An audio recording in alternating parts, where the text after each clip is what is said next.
Hello friends, तो आज मैंने बनाया है चने और गुड़ के बहुत ही हेल्दी लड्डू। तो फ्रेंड्स, ये बहुत जल्दी बन जाते हैं और बहुत ही हेल्दी होते हैं। तो चलिए इसे बनाने की रेसिपी देख लेते हैं। तो यहाँ पर लिया है मैंने भुने हुए चने, जो मार्केट में बहुत ही आसानी से मिल जाते हैं। और यहीं पर लिया है मैंने दाल मखाना, और यहाँ पर मैंने दाल मखाने को थोड़ा सा भून लेना है बहुत ही लो फ्लेम पर। और यहाँ पर लिया है मैंने आधा कटोरी गेहूं का आटा। अब देखिए, मैंने लो फ्लेम पर दाल मखाने को भूनना है। फ्रेंड्स, इसको आप बिना घी के ही भूनिएगा, और इसको जब तक भूनिएगा जब तक कि थोड़ा सा रोस्ट नहीं हो जाता। अब देखिए, अच्छे से ये भून रहा है बहुत ही लो फ्लेम पर और भून चुके हैं। अब देखिए, मैंने हाथों से दबा कर इसको देखा तो ये आराम से फूट चुके हैं। तो इसी तरह से आपको भूनना है, हाथों से दबाने पर ये फूट जाए। अब यहाँ पर कढ़ाई में मैंने ले लिया है देसी घी। तो यहाँ पर मैंने 2 बड़े चम्मच देसी घी के लिए हैं। तो फ्रेंड्स, अब मैंने इसी में डाल दिए हैं कुछ ड्राई फ्रूट्स, जिसमें मैंने काजू और बादाम लिए हैं, और इसको मैंने अच्छे से बारीक काट के लिया हुआ है। आप चाहें तो ड्राई फ्रूट, तो यहाँ पर आप टेस्ट के अनुसार ही अपने ड्राई फ्रूट्स ले सकते हैं। अब यहाँ पर जो घी बचा था उसी में मैंने डाल दिया है आधा कटोरी आटा। गेहूं का आटा मैंने इसमें लिया हुआ है। फ्रेंड्स, ये बहुत ही हेल्थ के लिए अच्छा होता है। अब मैंने इसे भी लो फ्लेम पर इसको भून लेना है। तो फ्रेंड्स, यहाँ पर जो मेरा घी लगा था इस लड्डू में, तो वो आधा कप से थोड़ा ज़्यादा था, क्योंकि यहाँ पर मेरे जो चने और दाल मखाने थे वो बहुत ज़्यादा थे।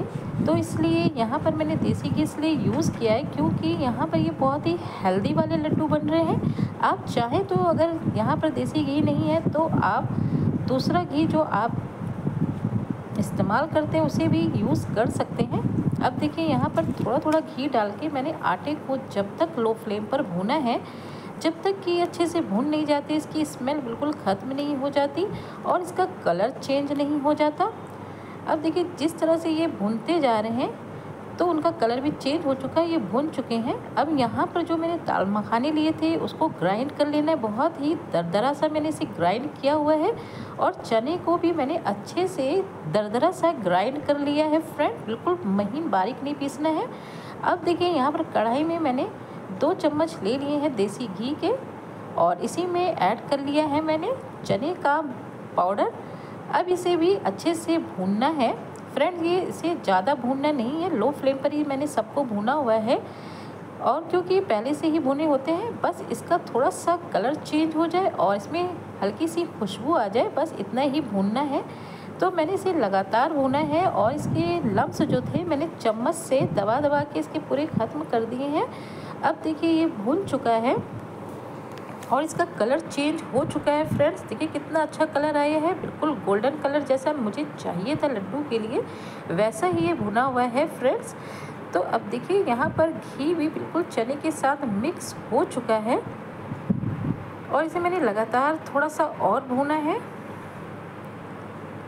तो फ्रेंड्स, देख सकते हैं इसका कलर कितना अच्छा दिख रहा है, ये बिल्कुल परफेक्ट भुन चुका है। अब मैंने इसमें ऐड कर दिया है दाल मखाने का पाउडर, जो मैंने ग्राइंड करके रखा हुआ था। तो इसे भी 2-3 मिनट के लिए अच्छे से भून लेना है। लो फ्लेम पर ही फ्रेंड्स इसे भूनिएगा, इसे बिल्कुल भी हाई या मीडियम फ्लेम पर नहीं भूनिएगा। थोड़ा सा टाइम लगता है, बट अगर ये बन जाते हैं तो बहुत ही हेल्दी तो है ही है, साथ ही इसका टेस्ट भी बहुत ही अच्छा आता है। फ्रेंड्स, तो इसको मैंने चम्मच से दबा दबा के सारे मिक्सचर को, इसके सारे लम्स ख़त्म कर दिए हैं, और इसको एक पाउडर सा बना लिया है। फ्रेंड्स, अब देख सकते हैं ये भून के तैयार हो चुके हैं। तो मैंने एक बड़े थाल में इसे ट्रांसफ़र कर लिया है। अब चलिए इसमें ऐड कर लेते हैं ड्राई फ्रूट्स। अच्छा, यहाँ पर देखिए मैंने गुड़ भी लिया हुआ है, तो गुड़ को मैंने थोड़ा सा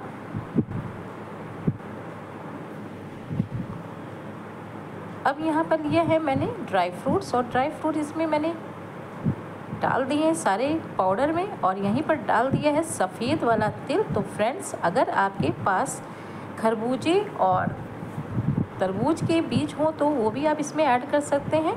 अब देखिए, यहाँ पर मेरा गुड़ भी अच्छे से पिघल चुका है। मुझे इसे चाशनी नहीं बनानी थी, बस इसे पिघालना था। अब देखिए, इसे मैंने इस मिक्सचर के साथ मिला दिया है और ये बहुत ज़्यादा गर्म थे इसलिए मैंने इसे ठंडा कर लिया। अब हाथों से दबा दबा के इसके बॉल्स बना लिए हैं फ्रेंड्स। तो आपको जितने बड़े लड्डू चाहिए उतने ही आप इसके बॉल्स बना लीजिएगा। अब देखिए दबा दबा के इसको मैंने अच्छे से लड्डू बना लिए हैं। तो फ्रेंड्स ये शरीर की थकावन, कमज़ोरी और जोड़ों का दर्द तो कम करते हैं, साथ ही बहुत ही टेस्टी होते हैं। तो आप प्लीज़ इसे ज़रूर बनाइएगा। तो आपको ये लड्डू पसंद आए तो आप इसे लाइक, शेयर एंड सब्सक्राइब करिएगा। Thank you.